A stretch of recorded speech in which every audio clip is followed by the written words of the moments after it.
Hello everyone, मैं Lavkush Upadhyay biology faculty at Dakshina स्वागत करता हूं आप सभी का दक्षिणा ई लर्निंग प्लेटफॉर्म पे। तो आज का जो हमारा लेक्चर है, lecture number 10, fundamental unit of life. In my last lecture I already have discussed about the cytoskeleton component, beside that peroxisomes, spherosomes, cilia and flagella, and even I already have completed this chapter fundamental unit and life in unit of life. So today I am going to discuss about the exercise portion of this chapter, right? तो यहाँ पे हम कुछ question discuss करने जा रहे हैं, right? तो क्वेश्चन नंबर 1 जो है हमारे पास, जो पहला question I am going to discuss with you, that is what bacteria do not possess. Bacteria क्या पोसेस नहीं करता है, ये आपको बताना है। ऑप्शन यहाँ पे आपके पास 4 दिए हैं। First option DNA, second option RNA, third option nucleus and fourth option है लिपिड्स। तो इनमें से आपको बताना है जो बैक्टीरिया है वो क्या प्रोसेस नहीं करता। तो हमारा जो फर्स्ट क्वेश्चन है यहाँ पे, listen carefully about this, right? तो पहला जो क्वेश्चन है, bacteria do not process, right? तो bacteria do not process, this is the first question. तो बैक्टीरिया डू नॉट प्रोसेस, हम बैक्टीरिया की बात करें, this is first question. Bacteria, you know very well about the bacteria. Bacteria, we can consider the bacteria as prokaryotic cell, right? In bacteria group having the prokaryotic cells, and inside the prokaryotic cell nucleus is absent. So which structure will absent and which structure does not possess by the bacteria? That is nucleus. That is what? Nucleus. तो इसका जो answer आएगा हमारा वो nucleus आएगा। जबकि यहाँ पे ऑप्शंस में DNA, RNA, lipids, DNA and RNA, lipids ये सभी में प्रेजेंट होते हैं, राइट? सेकंड क्वेश्चन है, a non living structure of cell is, what is the non living structure of cell, right? Cell का नॉन लिविंग स्ट्रक्चर कौन सा? I already have discuss with you, the non living structure of cell is cell wall. कौन सा structure है? Cell wall. तो second is non living structure of cell. So non living structure of cell की अगर हम बात करें, so the non living structure of cell is what? This is cell wall. Cell wall is thick and rigid part of the plant cell, and this is absent in animal cell. And this thick and rigid part is made up of cellulose, and that is completely non-living. So the answer of this question is cell wall, the non-living structure of cell. Another question, choose the correct option. Question number 3, choose the correct option. तो यहाँ पे question number 3 में पहला option है membrane biogenesis, जिसमें कि endoplasmic reticulum दिया है। B option power house Golgi of body, बिल्कुल गलत दिया है। B option power house of cell, that you called mitochondria.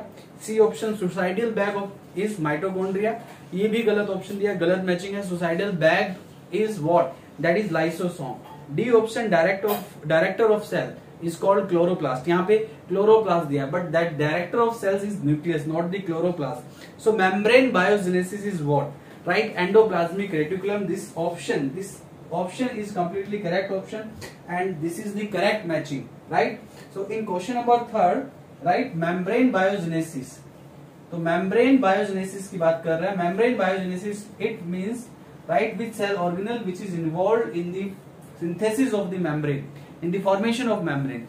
So endoplasmic reticulum is involved in the synthesis of membranes, so that's why membrane biogenesis, right, is matched with the endoplasmic reticulum, and that is the correctly matched with this. Now question number 4, another question is question number 4.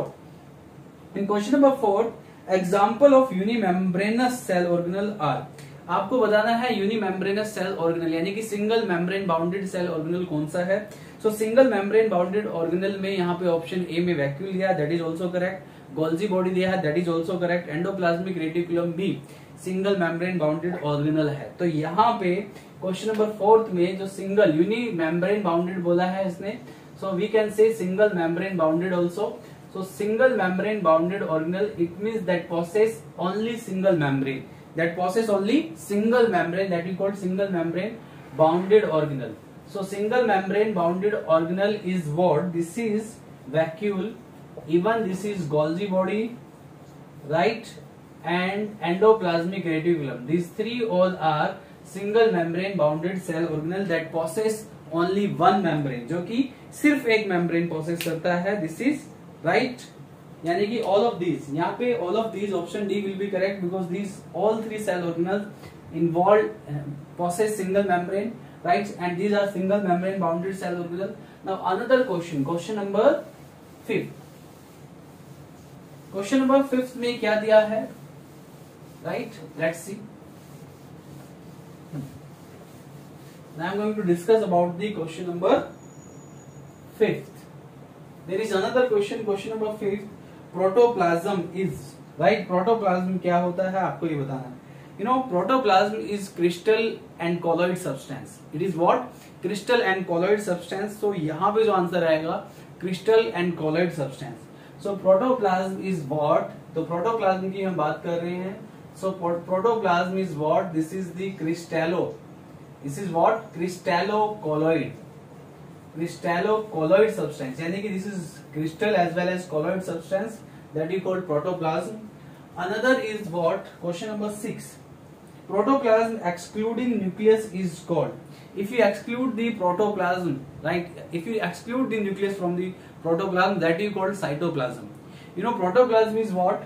You must understand about this. Protoplasm is equal to cytoplasm plus nucleus. When you consider the cytoplasm with the nucleus, that you call protoplasm. This is very simple. When you consider the cytoplasm with the nucleus, that you call protoplasm. But protoplasm without nucleus is called cytoplasm.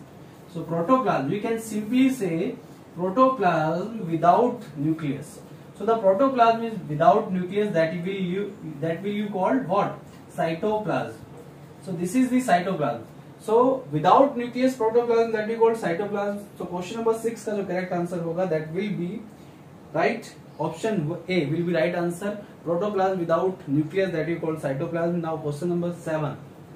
There is another question. Question number 7. Eukaryotic cells devoid endoplasmic reticulum are. ऐसी eukaryotic cells जिसमें कि endoplasmic reticulum absent होता है. Devoid means absent. So that is only RBCs, red blood cell, erythrocyte cell, जिसमें कि endoplasmic reticulum absent होता है. Even Golgi body absent होता है, माइटोकॉन्ड्रिया एब्सेंट होता है, राइबोसोम्स भी इस सेल में एब्सेंट होते हैं. That is called RBC. तो यहाँ पे जो आरबीसी है, जिसको आप इरिथ्रोसाइट, मैमेलियन इरिथ्रोसाइट की हम बात कर रहे हैं, तो इरिथ्रोसाइट और the red blood cells, right, इसमें एब्सेंस ऑफ सेल ऑर्गेनल्स होते हैं. ऑलमोस्ट सभी सेल ऑर्गेनल्स एब्सेंट होते हैं. सो यहाँ पे endoplasmic reticulum will also absent, right. So question number 7 का option D will be correct, mature erythrocyte. यहाँ पे ऑप्शन ए में लिवर सेल दिया, ऑप्शन बी में किडनी सेल दिया, ऑप्शन सी में ल्यूकोसाइट दिया, राइट. इन सभी में एंडोप्लाज्मिक रेटिकुलम होता है. ऑप्शन डी में मेच्योर इरिथ्रोसाइट दिया है. That does not possess what? That does not possess endoplasmic reticulum. So simple answer. Now question number 8. There is another question that we call question number 8. Sarcoplasmic reticulum is endoplasmic reticulum found in muscle cell. Muscle cells के endoplasmic reticulum को आप sarcoplasmic reticulum भी कहते हैं. तो यहाँ पे sarcoplasmic reticulum से रिलेटेड कभी भी क्वेश्चन आए तो it means what? Sarcoplasmic reticulum is present in the muscle cells. So the endoplasmic reticulum of the muscle cell, that is called sarcoplasmic reticulum. So sarcoplasmic reticulum is what? Sarcoplasmic reticulum, right. ये जो sarcoplasmic reticulum है, this is the endoplasmic reticulum. ER means endoplasmic reticulum of muscle cell. So endoplasmic reticulum of muscle cell, that you also be known as sarcoplasmic reticulum. There are certain informations which I didn't discuss in the topics. Suppose that very few, ऐसा वैसे बड़ी मुश्किल से होगा कि कोई मैंने ना डिस्कस किया. 99% I already have discussed, but 1% portion I am covering in this question, in all these questions, right? So आपका पूरा टॉपिक अच्छे से क्लियर हो जाएगा. तो next is what? Question number 9. There is another question, question number 9. Listen carefully about the question number 9.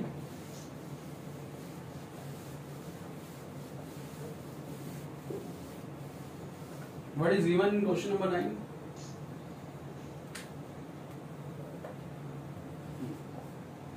Question number 9. SER takes part in synthesis of what? SER यानी कि smooth endoplasmic reticulum की बात कर रहा है. And this smooth endoplasmic reticulum always involved in lipid synthesis, right? इसने पूछा है कि SER किस में इन्वॉल्व होता है. तो SER इन्वॉल्व होता है in the synthesis of lipid and steroids. ये बात आपको याद रखनी है. SER involved in what? This is involved in synthesis of lipid and steroid. Lipid and steroid की सिंथेसिस में इन्वॉल्व होता है SER, यानी कि स्मूथ एंडोप्लाज्मिक रेटिकुलम, राइट। बाकी ऑप्शन बी में विटामिन दिया है जो कि गलत है, क्योंकि ये सिर्फ लिपिड एंड स्टीरॉइड की सिंथेसिस में इन्वॉल्व है। ऑप्शन सी में यहाँ पे कार्बोहाइड्रेट दिया है, ये भी गलत है। ऑप्शन डी में ऑल ऑफ द अबव दिया है, तो वो बिल्कुल होगा ही नहीं। यहाँ पे क्वेश्चन नंबर 10 देखिए, beside protein ribosome contain. Protein के अलावा राइबोसोम्स में क्या होता है, ये मैं आपको लेक्चर में पढ़ा चुका हूँ। राइबोसोम जो होते हैं, ribosomes only made up of 2 components. Ribosomes को आप न्यूक्लियोप्रोटीन्स भी कहते हैं, यू कॉल्ड न्यूक्लियोप्रोटीन्स। राइबोसोम्स को न्यूक्लियोप्रोटीन्स भी कहा जाता है, क्योंकि ये बने होते हैं न्यूक्लिक एसिड, जिसको आप आरएनए बोलते हैं, plus protein. RNA and protein दोनों से मिलके बने होते हैं ribosome. So ribosome is made up of RNA and proteins. तो आरएनए एंड प्रोटीन से मिलके बना होता है राइबोसोम, ठीक है। तो राइबोसोम में आरएनए यानी कि beside protein ribosome contain what, तो प्रोटीन तो कंटेन करता ही है, क्वेश्चन में बोल रहा है। इसके अलावा आरएनए कंटेन भी करता है। तो पहले ऑप्शन में डीएनए दिया है, जो कि गलत हो जाएगा। ऑप्शन बी में आरएनए दिया है, तो ऑप्शन बी सही होगा, क्योंकि आरएनए प्रेजेंट होते हैं राइबोसोम में, राइट, ना कि डीएनए। सी ऑप्शन में बहुत आरएनए एंड डीएनए दिया है, ओनली आरएनए इज प्रेजेंट, तो ये भी गलत हो जाएगा। डी ऑप्शन में लिपिड्स दिया है, तो ये भी गलत हो जाएगा, क्योंकि इसमें आरएनए एंड प्रोटीन्स ही खाली प्रेजेंट होते हैं। So this is question number 10। Now question number 11। Question number 11 है most abundant organelle of cells. मैंने आपको ऑलरेडी बताया था जब राइबोसोम्स के बारे में डिस्कस किया था, कि जो largest number of cell organelle होते हैं हमारी सेल में, वो राइबोसोम्स होते हैं। तो मोस्ट अबंडेंट सेल ऑर्गेनल की अगर बात कभी भी की जाए तो वो राइबोसोम होते हैं। तो वो क्या होते हैं, राइबोसोम्स। तो मोस्ट अबंडेंट सेल ऑर्गेनल्स की अगर हम बात करें, मोस्ट अबंडेंट सेल ऑर्गेनल की बात करें, so this is what the most abundant cell organelle is nothing but this is ribosome. Ribosome is the most abundant cell organelle, right, and this is given in option number C. तो option C is correct. बाकी A में mitochondria दिया है, ये नहीं होगा। B plastid दिया है, ये भी नहीं होगा, ये भी मोस्ट अबंडेंट नहीं होते। ऑप्शन D में गोल्जी बॉडी दिया है, ये भी मोस्ट अबंडेंट नहीं होते। ऑप्शन C में राइबोसोम दिया है, तो ये मोस्ट अबंडेंट होते हैं।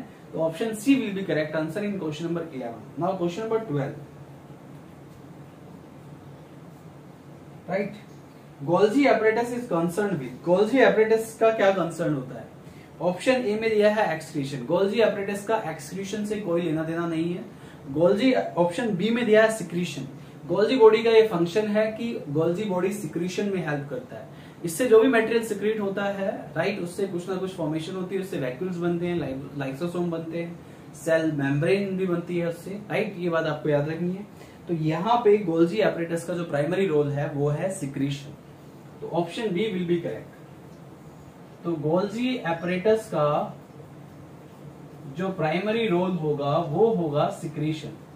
What is the primary role of Golgi apparatus? That is secretion. तो ऑप्शन ए में एक्सक्रीशन दिया, that is incorrect. Option B में सिक्रीशन दिया, that is correct. ATP synthesis mitochondria करता है, ऑप्शन सी में एटीपी सिंथेसिस दिया है, तो ये बिल्कुल गलत हो जाएगा। ऑप्शन डी में आरएनए सिंथेसिस दिया है, ये भी नहीं होगा। आरएनए सिंथेसिस न्यूक्लियस के अंदर टेक प्लेस करता है, ना कि गोल्जी एपरेटस के अंदर। तो option B is correct. Secretion is the primary function of Golgi body. Now see another question, question number 13 की हम बात करते हैं। किसकी बात करते हैं? क्वेश्चन नंबर 13 की हम बात करते हैं। Listen carefully about question number 13। Now see question number 13।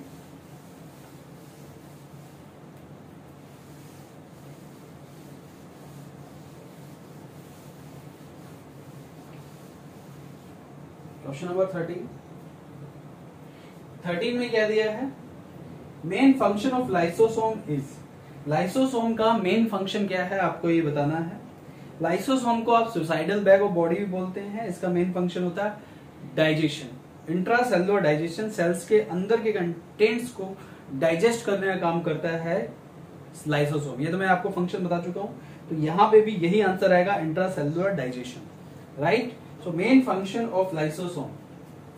Lysosome के पास काफी सारे हाइड्रोलाइटिक एंजाइम्स होते हैं, राइट। और ये हाइड्रोलाइटिक एंजाइम्स जो है सेल्स के कंटेंट्स को डाइजेस्ट करने का काम करते हैं। They perform digestion inside the cell. तो यानी कि intracellular digestion is the primary role of lysosome. Intracellular digestion is the primary role of lysosome. Main function of lysosome is what? This is intracellular digestion. तो यहाँ पे right option A में secretion दिया है, this is not the role of lysosome, तो ये भी नहीं आएगा। ऑप्शन बी में रेस्पिरेशन दिया है, this is not role of lysosome. Respiration mitochondria role होता है, सिक्रीशन गोल्जी बॉडीज का रोल होता है। ऑप्शन सी में एक्स्ट्रा सेलुलर डाइजेशन दिया है, this is not the role of lysosome. Option D में इंट्रासेलुलर डाइजेशन दिया है, this is the role of lysosome. That's why lysosome is also be known as suicidal bag of body. Body का suicidal bag भी कहा जाता है। Question number 14 देखते हैं। 14 में क्या दिया है, ध्यान दीजिए। Mitochondrial matrix contains. Mitochondrial matrix में क्या क्या आता है? राइट, माइटोकॉन्ड्रियल मैट्रिक्स में आरएनए होता है, डीएनए होता है, एंजाइम्स होते हैं, राइबोसोम्स होते हैं। ठीक है, तो यहां पे हम लिख देते हैं mitochondrial matrix. Mitochondrial matrix contain, इसमें एंजाइम्स होते हैं, इसमें डीएनए होता है, इसमें आरएनए होता है, इसमें राइबोसोम्स भी होते हैं। माइटोकॉन्ड्रियल मैट्रिक्स में ये सब कुछ प्रेजेंट होता है। तो mitochondrial matrix contain enzymes, contain DNA and RNA, even contain ribosome, यानी कि ये सब कुछ माइटोकॉन्ड्रियल मैट्रिक्स में होते हैं, एंजाइम्स, डीएनए, आरएनए, राइबोसोम्स। तो all of the above will be the right answer. तो क्वेश्चन नंबर 14 का D answer will be correct answer. Question number 15, organelle covered by double membrane is. वो organelle जो कि double membrane से covered होते हैं। तो यहाँ पे ऑप्शन ए दिया है न्यूक्लियस में डबल मेम्ब्रेन होती है, बिल्कुल करेक्ट है। ऑप्शन बी में दिया है माइटोकॉन्ड्रिया, इसमें भी डबल मेम्ब्रेन होती है। ऑप्शन सी में दिया है प्लास्टिड, इसमें भी डबल मेम्ब्रेन होती है। और ऑप्शन डी में दे दिया ऑल ऑफ द अबव, यानी कि इन सब में डबल मेम्ब्रेन होती है। तो double membrane nucleus, mitochondria and plastids, इन तीनों में होती है। तो डबल मेम्ब्रेन किस किस में होती है, ये बात आपको याद रखनी है। Double membrane is present in nucleus, nucleus में प्रेजेंट होती है, ये माइटोकॉन्ड्रिया में भी प्रेजेंट होती है, और ये प्लास्टिड्स में भी प्रेजेंट होती है। तो इन तीनों सेल ऑर्गेनल्स में डबल मेम्ब्रेन प्रेजेंट होगी। तो इस क्वेश्चन में जो ऑप्शन डी दिया है, ऑप्शन ए में न्यूक्लियस दिया है, ऑप्शन बी में माइटोकॉन्ड्रिया दिया है, ऑप्शन सी में प्लास्टिड दिया है, और ऑप्शन डी में ऑल ऑफ द अबव दिया है। यानी कि इन तीनों के अंदर डबल मेम्ब्रेन प्रेजेंट होती है, यानी कि ये तीनों ही राइट आंसर है, यानी कि all of the above will be the right answer in this question. तो इसी के साथ ये हमने लगभग 15 क्वेश्चंस आपके साथ डिस्कस किए हैं। इस चैप्टर से रिलेटेड ये क्वेश्चंस थे, ये क्वेश्चंस से बहुत इंपॉर्टेंट है आप लोगों के लिए।